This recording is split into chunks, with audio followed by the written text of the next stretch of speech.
নমস্কাৰ, এই মুহূৰ্তত আহি পৰিছে অসমবাসী ৰাজ্যখনি কেইবাটাও গুৰুত্বপূৰ্ণ খবৰ। অসমৰ লাখ লাখ ধনী দুখীয়া পৰিয়ালৰ বাবে এটা ডাঙৰ খবৰ। অৰ্থাৎ আজি ৰাতিপুৱা 10 বজাৰ পিছতে লাখ লাখ মহিলাই বেংকত সোমাব 1250 টকা অৰুণোদয় আঁচনি 3 জৰিয়তে।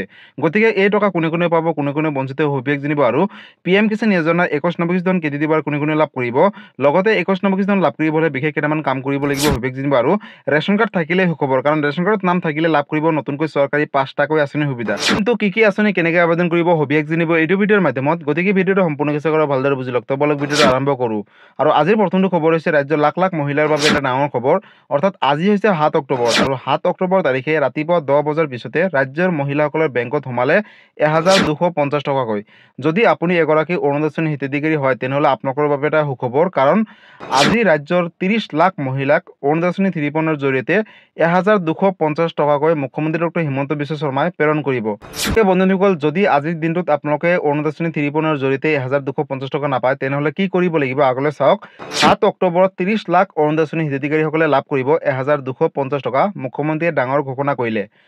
7 অক্টোবৰ অৰ্থাৎ আজি হৈছে 7 অক্টোবৰ আৰু ৰাতিপুৱা 10:30 ৰাজ্যৰ মহিলাসকলৰ বেংক একাউণ্টত সোমাব এই টকা।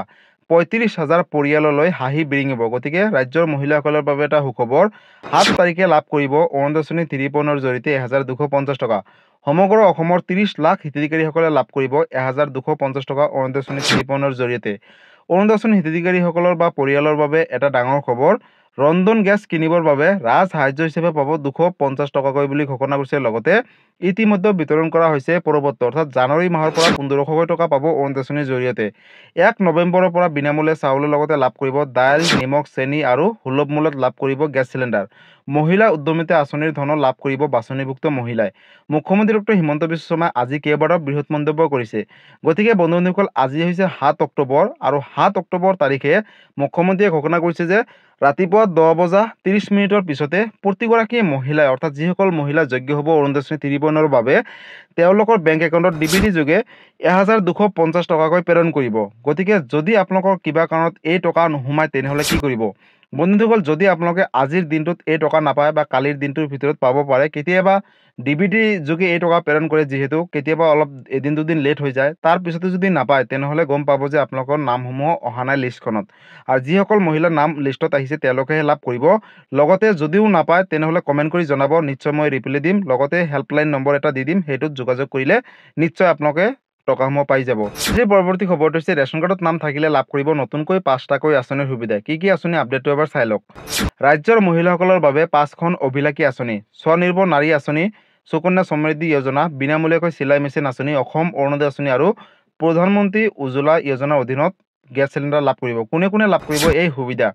ৰাজ্যৰ মহিলাসকলক স্বাৱলম্বী কৰি তুলিবলৈ 5খন অভিলাষী আঁচনি আৰম্ভ কৰিছে চৰকাৰে। শিপিনীৰ পৰা আৰম্ভ কৰি হস্তশিল্পৰ লগত জড়িত মহিলাসকলে লাভ কৰিব এই 5খনকৈ আঁচনি। টেইলৰিঙৰ লগত জড়িত মহিলাসকলৰ বাবে এই আঁচনিসমূহ প্ৰদান কৰিছে চৰকাৰে। কন্যা শিশুৰ ভৱিষ্যত শৈক্ষিক জীৱন সুৰক্ষিত কৰিবলৈও আছে বিশেষ সুবিধা এই আঁচনিখনিৰ মাজতে। স্বনিৰ্ভৰ নাৰী আঁচনি, সুকন্যা সমৃদ্ধি যোজনা, বিনামূলীয়াকৈ চিলাই মেচিন যোজনা। গতিকে ৰেচন কাৰ্ড থাকিলেহে এই আঁচনিখিনিৰ সুবিধা লাভ কৰিব পাৰিব। অসম অৰুণোদয় আঁচনি আৰু প্ৰধানমন্ত্ৰী উজ্জ্বলা যোজনাৰ অধীনত বিনামূলীয়াকৈ গেছ চিলিণ্ডাৰ। এই 5 আঁচনিৰ জৰিয়তে সামৰি লোৱা হ'ব যোগ্য হিতাধিকাৰীসকলক, অৰ্থাৎ ৰেচন কাৰ্ড থাকিলেহে লাভ কৰিব। মহিলাৰ সৰ্বাংগীন উন্নয়নৰ বাবে এই আঁচনিৰ সুবিধাৰ বাবে কিদৰে যোগাযোগ কৰিব। হস্ততাঁত শিল্পীৰে জড়িত মহিলাসকলে লাভ কৰিব স্বনিৰ্ভৰ নাৰী আঁচনিৰ সুবিধা। লগতে তাঁতশালত উৎপাদিত সামগ্ৰী বিক্ৰীৰ সুবিধা কৰি দিব এই আঁচনিসমূহ বুলি ঘোষণা কৰিছে। লগতে 10 বছৰৰ তলৰ কন্যা শিশুৰ বাবে সুকন্যা সমৃদ্ধি যোজনা আঁচনি আৰম্ভ কৰিছে। কন্যা শিশুৰ অভিভাৱকৰ ডাকঘৰত জমা কৰিব লাগিব বছৰি 250 টকাৰ পৰা 1,50,000 টকা পৰ্যন্ত। কন্যাৰ 21 বছৰ সম্পূৰ্ণ হ'লে 8% পৰ্যন্ত সুদৰ সৈতে উভতাই পাব ধন। 20 বছৰৰ পৰা 40 বছৰৰ ভিতৰত মহিলাৰ বাবে বিনামূলীয়াকৈ চিলাই মেচিন আঁচনি আৰম্ভ কৰিছে চৰকাৰে। কেন্দ্ৰীয় চৰকাৰে মহিলাসকলক আত্মসংস্থাপনৰ বাবে প্ৰদান কৰি আহিছে বিনামূলীয়াকৈ চিলাই মেচিন। দৰিদ্ৰ আৰু অসহায় মহিলাৰ বাবে অসম অৰুণোদয় আঁচনি আৰম্ভ কৰিছে অসম চৰকাৰে। পৰিয়ালৰ বাৰ্ষিক উপাৰ্জন 2 লাখ টকাৰ ভিতৰত হ'লে কৰিব পাৰিব অৰুণোদয় আঁচনিৰ বাবে আবেদন। এই আঁচনিৰ জৰিয়তে ৰাজ্যৰ মহিলাসকলে লাভ কৰিব প্ৰতি মাহে 1250 টকাকৈ। গৃহিণীসকলৰ সহায় হোৱাকৈ প্ৰধানমন্ত্ৰী উজ্জ্বলা যোজনা আৰম্ভ কৰিছে চৰকাৰে। এই আঁচনিৰ জৰিয়তে লাভ কৰিব আৰ্থিকভাৱে দৰিদ্ৰ মহিলাসকলৰ বাবে ৰাজ সাহায্যযুক্ত গেছ চিলিণ্ডাৰ। গতিকে বন্ধুসকল ৰাজ্যৰ লাখ লাখ পৰিয়ালৰ বাবে এটা ডাঙৰ খবৰ, কাৰণ ৰেচন কাৰ্ডত নাম থাকিলে অকল বিনামূলীয়া চাউলে নহয়, তাৰ উপৰিও কিন্তু কেইবাটাও সামগ্ৰী লাভ কৰিব, লগতে কেইবাটাও আঁচনিৰ সুবিধা লাভ কৰিব। 1 নৱেম্বৰ তাৰিখৰ পৰা ৰেচন কাৰ্ডত নাম থকা প্ৰতিগৰাকী মহিলাই লাভ কৰিব চেনি, দাইল, নিমখ, লগতে গেছ চিলিণ্ডাৰ, আৰু এই সামগ্ৰীখিনি বজাৰতকৈ অতি কম দামতে লাভ কৰিব। লগতে বন্ধুসকল এই আঁচনি অৰ্থাৎ ৰেচন কাৰ্ডত নাম থাকিলে অকল বিনামূলীয়া চাউলে নহয়, তাৰ উপৰি এই 5বিধকৈ আঁচনি আপোনালোকে লাভ কৰিব। আৰু এই আঁচনিকেইটা আপোনালোকে অনলাইনৰ জৰিয়তেও আবেদন কৰিব পাৰিব ওচৰ চুবুৰীয়া CSC চেণ্টাৰৰ যোগেদি। লগতে বন্ধুসকল ৰেচন কাৰ্ডত নাম থাকিলে অকল বিনামূলীয়া চাউলে নহয়, তাৰ উপৰিও ইতিমধ্যে চৰকাৰে চৰকাৰী পকীঘৰৰ পৰা আৰম্ভ কৰি চৰকাৰী টয়লেট পৰ্যন্ত দিছে। গতিকে যদি আপোনালোকে এতিয়ালৈকে চৰকাৰী টয়লেট বা চৰকাৰী পকীঘৰ বা ৰন্ধন গেছ পোৱা নাই, তেনেহ'লে আপোনালোকে অতি শীঘ্ৰে আবেদন কৰক, কাৰণ ইতিমধ্যে চৰকাৰে ঘোষণা কৰিছে যে অসমত যাতে কোনো এগৰাকী এই আঁচনিকেইটাৰ পৰা বঞ্চিত নহয়, অৰ্থাৎ যাৰ যাৰ ঘৰত ৰেচন কাৰ্ড আছে সকলোৱে যাতে প্ৰতিঘৰ পৰিয়ালে এই আঁচনিকেইটাৰ সুবিধা লাভ কৰিব পাৰে। গতিকে বন্ধুসকল ৰেচন কাৰ্ড থকাৰ পিছতো যদি আপোনালোকে এই আঁচনিকেইটাৰ সুবিধা পোৱা নাই, তেনেহ'লে অতি শীঘ্ৰে আবেদন কৰক, আৰু যদি যোগ্য হয় নিশ্চয় আপোনালোকে কিন্তু এই আঁচনিকেইটাৰ সুবিধা লাভ কৰিব। লগতে মুখ্যমন্ত্ৰী ডক্টৰ হিমন্ত বিশ্ব শৰ্মাই ঘোষণা কৰিছে যে যিসকল মহিলাই এতিয়ালৈকে গেছ চিলিণ্ডাৰ পোৱা নাই বিনামূলীয়াকৈ, তেওঁলোকক নতুনকৈ গেছ চিলিণ্ডাৰ আবেদন কৰিবলৈ আহ্বান জনাইছে। আৰু আবেদন কৰাৰ পিছত যেতিয়া গেছ চিলিণ্ডাৰ আহিব তাৰ পিছতে আপোনালোকে অৰুণোদয় 3 জৰিয়তে 1250 টকাকৈ পাব জানুৱাৰী মাহৰ পৰা। গতিকে এইটো এটা ডাঙৰ আপডেট আছিলে। আৰু আজিৰ পৰৱৰ্তী খবৰটো হৈছে PM কিষাণ যোজনাৰ 21 নম্বৰ কিস্তি ধনক লৈ।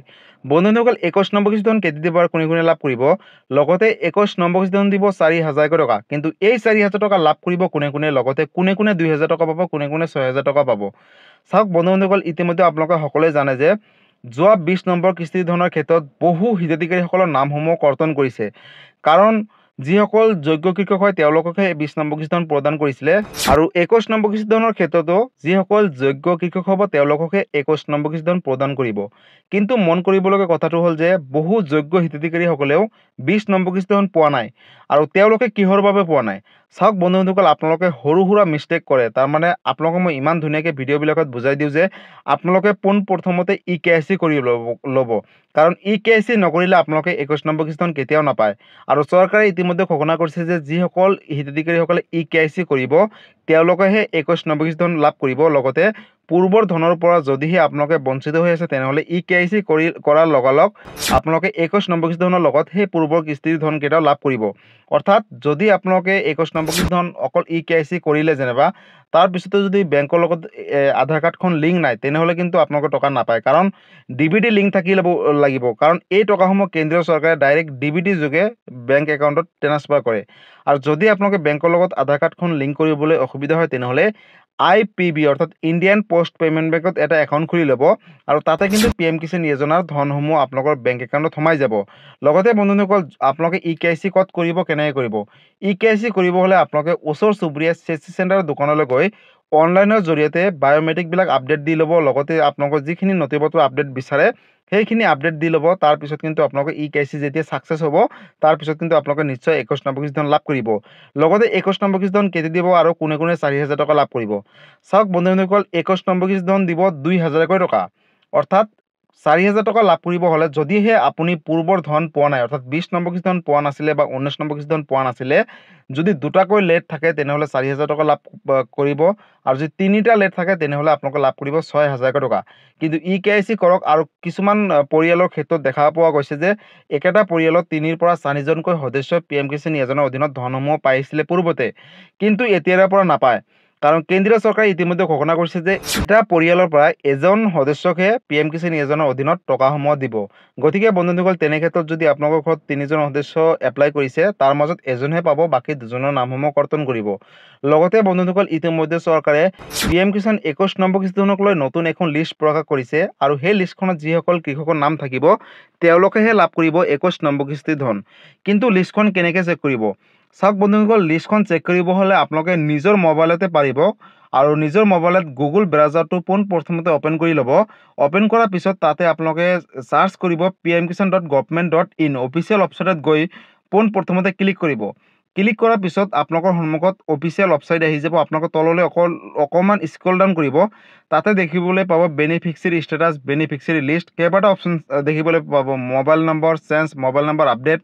আপোনালোকে বেনিফিচিয়াৰী লিষ্টৰ ওপৰত গৈ নিজৰ গাঁও জিলা উপজিলা লগতে ৰাজ্য চিলেক্ট কৰাৰ পিছত আপোনালোকৰ সন্মুখত কিন্তু নতুন এখন পেজ খোল খাব আৰু সেই পেজখনত যদি আপোনালোকৰ নাম কিবা কাৰণত নাথাকে তেনেহ'লে তললৈ স্ক্ৰল ডাউন কৰি নেক্সট কৰিব বা 1 2 3 তেনেকৈ কৰি আপোনালোকৰ নিজৰ নামসমূহ চাব পাৰিব।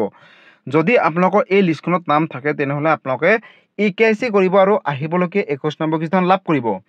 লগতে 21 নম্বৰ কিস্তিখন কেতিয়া দিব চাওক বন্ধুসকল, ইতিমধ্যে ছ'চিয়েল মিডিয়াত চৰ্চা চলি আছে যে হয়তো দীপাৱলীৰ আগে আগে দিব পাৰে বা দিৱালীৰ পিছতে দিব পাৰে। এতিয়ালৈকে চৰকাৰে কোনো ধৰণৰ ডেট ঘোষণা কৰা নাই এতিয়ালৈকে, যাৰ বাবে আপোনালোকৰ মাজত এতিয়াই মই অৱগত কৰিব নোৱাৰিছোঁ। কিন্তু আহিবলগীয়া সময়ত কিন্তু চৰকাৰে ডেটটো ঘোষণা কৰিব আৰু যেতিয়া ডেটটো ঘোষণা কৰে মই লগালগ এটা ভিডিঅ' বনাই আপোনালোকৰ মাজত শ্বেয়াৰ কৰিম। তাৰ বাবে আপোনালোকে এই চেনেলটোৰ লগত জড়িত হৈ থাকিব।